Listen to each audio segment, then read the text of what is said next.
jauhkan diri dari yang haram dan jaga diri dengan yang halal.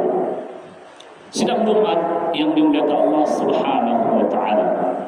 Beberapa hari yang lalu kita mendengar bagaimana sosok dengan jabatan yang tinggi tidak mampu untuk menjaga diri dari yang haram.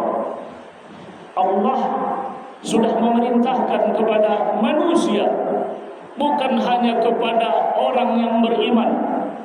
Disebut oleh Allah Subhanahu wa taala dalam surat Al-Baqarah ayat 168.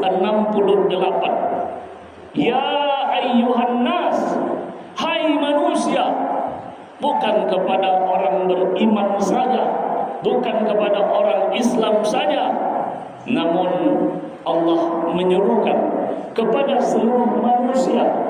Apa yang engkau serukan ya Allah?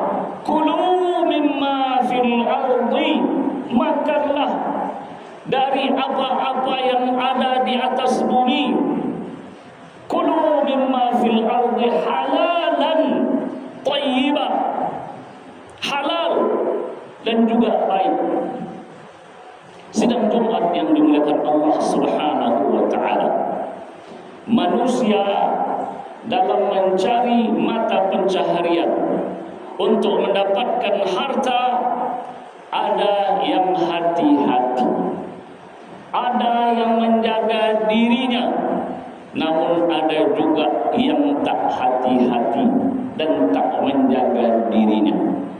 Inilah yang dikhawatirkan oleh Rasulullah sallallahu alaihi wasallam ketika Rasulullah bersabda yang diriwayatkan oleh Al-Imam Al-Bukhari dengan ungkapan-ungkapan kata yang di situ ada huruf-huruf penguat bahwasanya akan ada masa itu nanti.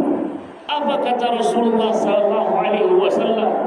La ya'tiyanna,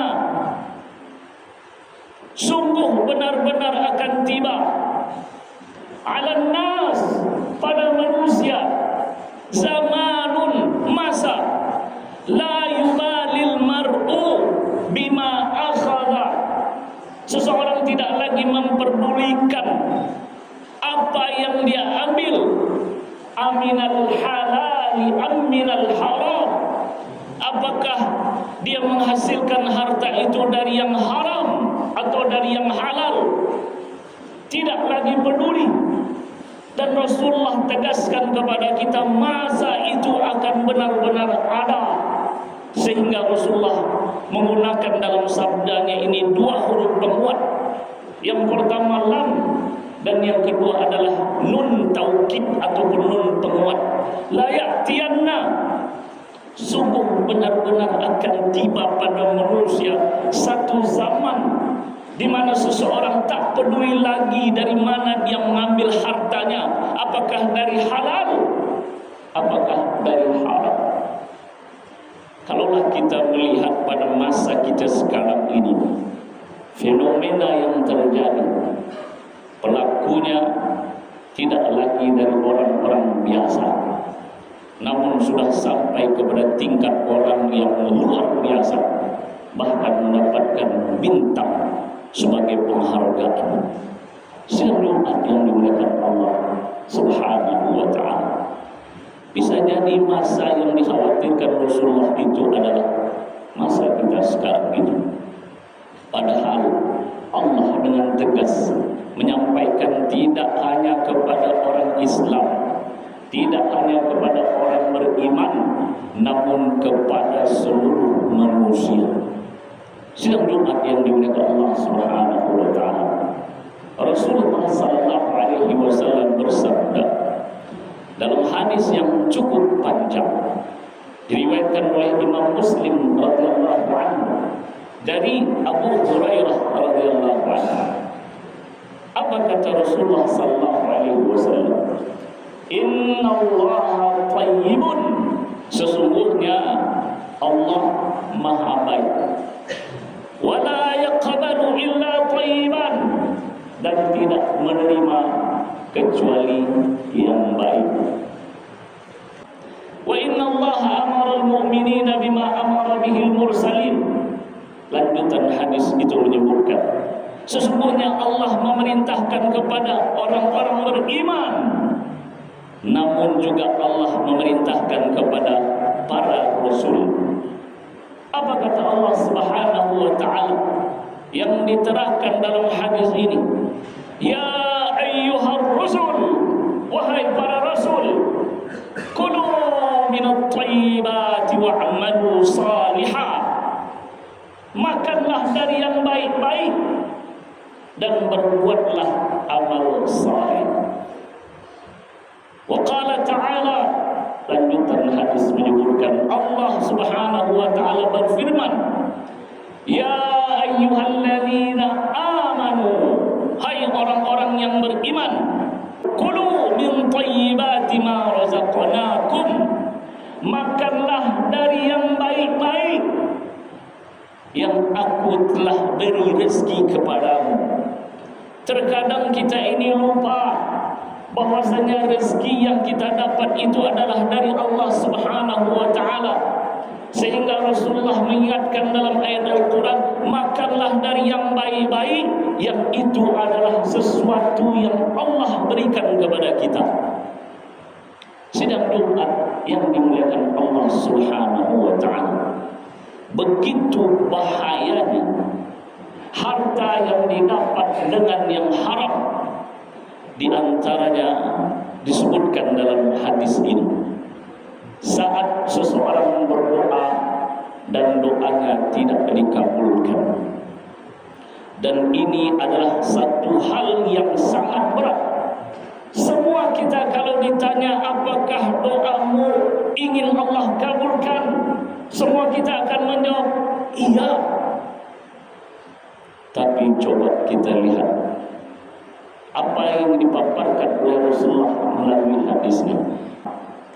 Kemudian Rasulullah menceritakan kepada kita, memang kita ini manusia itu biasanya mudah untuk memahami sesuatu yang nampak, sesuatu yang dianalogikan.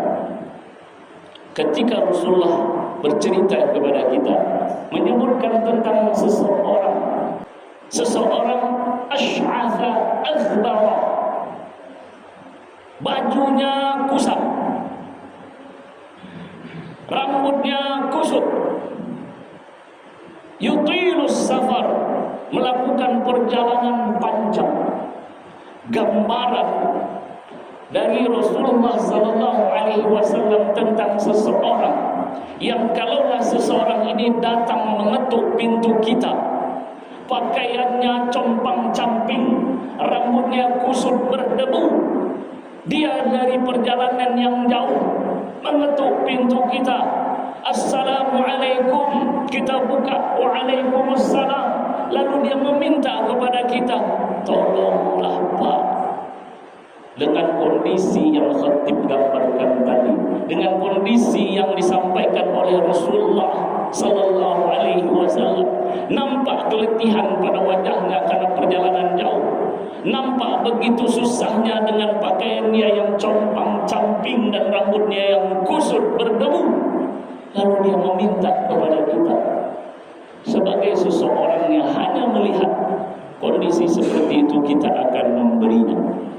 Sedang doa yang dimuliakan Allah Subhanahu wa ta'ala, kita lihat bagaimana efek daripada harta yang didapat dengan yang haram. Apa kata Rasulullah? Yamuddu yadayhi ila sama, dia angkat tangannya ke langit, dia berdoa kepada Allah Subhanahu wa ta'ala. Baju compang-camping, rambut kusut berdebu dari perjalanan panjang. Kita mengetahui bahwasanya salah satu doa yang tidak ditolak oleh Allah Subhanahu wa ta'ala itu adalah doa musafir. Namun bagaimana dengan sosok yang diceritakan oleh Rasulullah? Dia angkat tangan, ya muddu yadayhi ila sama, ya Rabb, ya Rabb, wahai Tuhanku, wahai Tuhanku. Wa mashrabul haram, minumannya bersumber dari yang haram. mat'amuhu haram, makanannya bersumber dari yang haram, wa malbasuhu haram, dan pakaiannya bersumber dari haram, wa ghudhiya bil haram, dan dia diberi makan dari sumber yang haram. Apa kata Rasulullah? Anna mustajabu. Bagaimana Allah akan mengabulkan doanya? Bagaimana dia berdoa dikabulkan oleh Allah Subhanahu wa taala? Begitulah bahayanya harta yang bersumber dari haram. Belum lagi apa yang dikatakan oleh Rasulullah sallallahu alaihi wasallam. Celaka ta'isa 'abdud dinar wa 'abdud dirham wa 'abdul khamisah. Celaka hamba dinar, celaka hamba dirham, celaka hamba pakaian. Walaupun tidak ada rupiah yang disebutkan, namun dinar dan dirham ini adalah mata uang. Seseorang terkadang berpenampilan hedon, namun ia tak khawatir kepada Allah, mengambil sumber dari yang haram. Barusan kita dengar pemilik travel, salah satu travel yang ada di Indonesia, menggelapkan 60 miliar, berpenampilan Masya Allah, perjalanan ke mana-mana Masya Allah, namun bersumber dari yang haram. Sedang Jumat yang dimuliakan Allah. Apakah zaman masa yang disebutkan oleh Rasulullah, masa itu ada pada masa sekarang? Semoga Allah Subhanahu wa taala jaga orang tua kita. Allah jaga kita untuk tidak termasuk dari golongan orang yang mencari harta dari sumber yang haram. Kita berdoa kepada Allah Subhanahu wa taala agar tidak termasuk pada golongan orang yang tidak peduli harta yang didapatnya baik dari haram ataupun halal.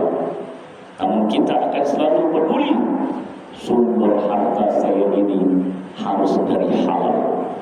Karena di antara 4 pertanyaan, 3 di antaranya ditanya untuk apa kau gunakan.